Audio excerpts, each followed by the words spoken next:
हम पाकिस्तानी कौम जो हैं हम सारा साल बहुत से मौक़े ऐसे होते हैं कि जहाँ पे चैरिटी या जिसको हम कहते हैं कि अल्लाह ताला की रज़ा के लिए हम लोगों की मदद करते हैं, हम सदका खैरात करते हैं। और one of the top donations पूरी दुनिया में वो पाकिस्तानी अवाम देती है।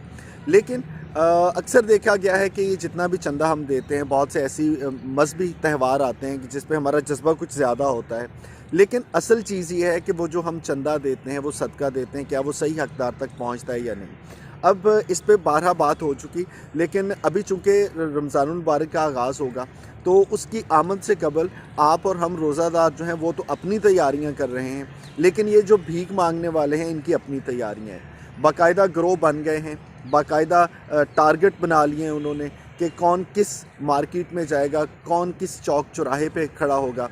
और हमने तो देखा है कि जनाब, जैसे ही रमज़ान की आमद होगी तो उसके बाद चौक चौराहों पे भीख मांगने वाले ये जो ग्रोह हैं, जिनके पास हर उम्र का फ़र्द मौजूद है, एक चंद माह के बच्चे को जिसको उन्होंने गोद में उठाया हुआ है, उससे लेके छोटे छोटे नन्हे मुन्ने बच्चों से लेके ख़वातीन से लेके मर्दों से लेके बूढ़े लोगों तक, ये बाकायदा पूरी पूरी फैमिलीज़ हैं जो कि पाकिस्तान के हर कस्बे में, हर शहर में, हर चौक में, हर चौराहे में आके डेरे लगाती हैं। और फिर उसके बाद सारा दिन ये पाकिस्तानी कौम जो कि एक मज़हब के मोहब्बत में हम लोग कहते हैं कि ठीक है यार, खैरात कर देनी चाहिए, और आप हस्ब तौफीक 10, 20, 50, 100 रुपया उनको सारा दिन बांटते रहते हैं। अल्लाह ताला इसका अजर दे।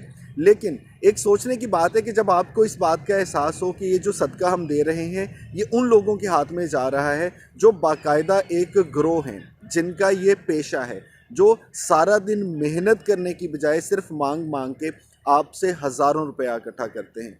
अब वो मुझे एक वाक़या याद आ रहा है कि किसी साहब ने गाड़ी का शीशा नीचे किया, भीख मांगने वाले ने कहा कि साहब तुम मुझे 50 रुपये दे दें। तो उस साहब ने कहा कि इस तरह करो कि तुम मेरे साथ आ जाओ, मैं तुम्हें 4 घंटे मेहनत के बाद 500 रुपया दूंगा। तो कहने लगा कि साहब आप मेरे साथ आ जाएं, मैं आपको 4 घंटे की मेहनत के बाद 2000 रुपया भी दे सकता हूँ। सो इससे आपको अंदाज़ा हो जाएगा कि इन लोगों ने हमें लूट लूट के सदका खैरात के नाम पे कितने पैसे इकट्ठे किए। और दुख की बात यह है कि ये सारे का सारा पैसा इकट्ठा करने के बावजूद वो अपनी ज़िंदगी में कोई अच्छी तब्दीली नहीं लेके आएंगे, बल्कि खुश होंगे। एक तरह से हम उनको सपोर्ट कर रहे होते हैं कि ठीक है, बहुत अच्छा काम है, आपको बहुत आसानी से मांगने से पैसे मिल रहे हैं। अब आपने करना क्या है, ये तो थी बात कि हो क्या रहा है। अब हमने सोचना है कि करना क्या है। करना ये है कि जिस तरह से हम साल के बाद एक ज़कात का हिसाब लगाते हैं ना कि तकरीबन इतने पैसे मुझ पे ज़कात फ़र्ज़ है, मैंने इस साल इतने पैसे ज़कात में देने हैं। आप अपने हिसाब से ये सोच लें कि इस पूरे महीने में आपने 100, 200, 400, 500, 1000 अपनी इस्तात के मुताबिक कितने पैसे सदका खैरात करने हैं।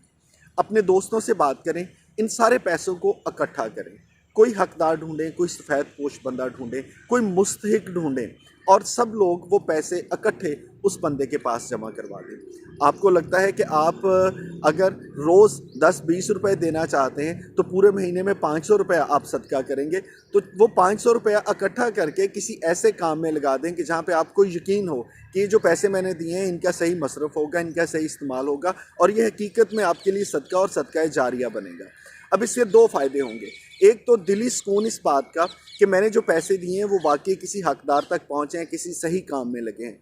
और दूसरा, इन लोगों की हौसला शिकनी करने से आप अपने आने वाली नस्लों को महफूज रखेंगे इन जत्थों से, इन ग्रोहों से, जो कि आपसे मज़हब के नाम पे पैसे मांगते हैं, चंदा इकट्ठा करते हैं, और उसका इस्तेमाल किस तरह किया जाता है जिसका आपको और मुझे बिल्कुल भी अंदाज़ा नहीं है। सो ये काम आज ही आपने करना है, अभी चंद दिन बाकी हैं। ज़रा हिसाब लगा लें कि कितने पैसे आप अपनी तौफीक के हिसाब से देना चाहते हैं, और उसको किस तरह देंगे। अपने दोस्तों से बात कर लें, किसी शख्स को जो वाकई आपको लगता है आपकी गली मोहल्ले में वो ज़रूरत है, उसको उसकी ज़रूरत पूरी करने के लिए एक माकूल पैसे दिए जा सकते हैं। कोई ऐसा नौजवान जो आपको लगता है कि ये बड़ा मेहनती है, ईमानदार है, उसको कोई छोटा मोटा कारोबार शुरू करवाया जा सकता है। भाई उसको ठेला लगा दें, उसे कोई सब्ज़ी या फलों की रेडी लगा दें, कोई काम कर लें, लेकिन ये काम जो है वो किसी शख्स की ज़िंदगी में मुफीद साबित होना चाहिए। और इन लोगों से परहेज़ करें, कोशिश करें, हौसला शिकनी करें।